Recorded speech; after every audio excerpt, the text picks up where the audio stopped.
اگر زندگی میں کسی کو اپنی کندھی کی سہارا نہ دے سکے تو اسے اپنے لفظوں کا سہارا دے دے۔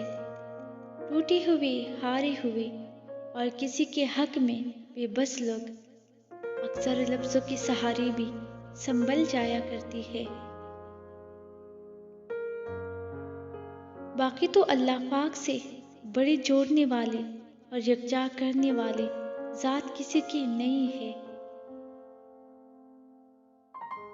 بڑی سیدھی سی بات ہے، اگر لوگ آپ کو پسند نہیں کر رہے تو خفا ہونے کی ضرورت نہیں ہے، کیونکہ لوگ اکثر ان چیزوں کو چھوڑ دیتے ہیں جن کی قیمت ادا کرنے کی ان کی حیثیت نہیں ہوتی۔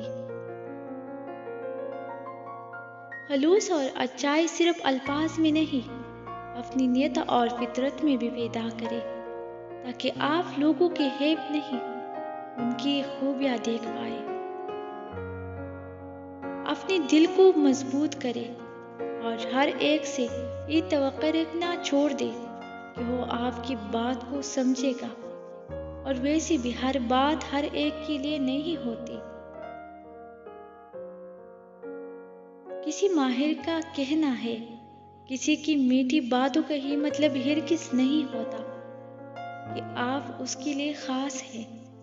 بعض اوقات کبوتر کو کھلانے کے لیے نہیں بلکہ پکڑنے کے لیے بھی دانہ ڈالا جایا کرتی ہے۔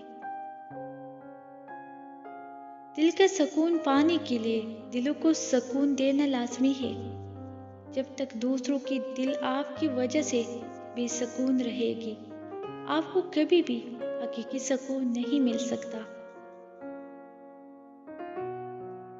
یاد رہے کہ دلوں میں رب بستا ہے، تو آپس میں اچھے اور نیک برتاؤ کرے کہ دوسروں کی دلوں اور دعاؤں میں آپ ہمیشہ زندہ رہے،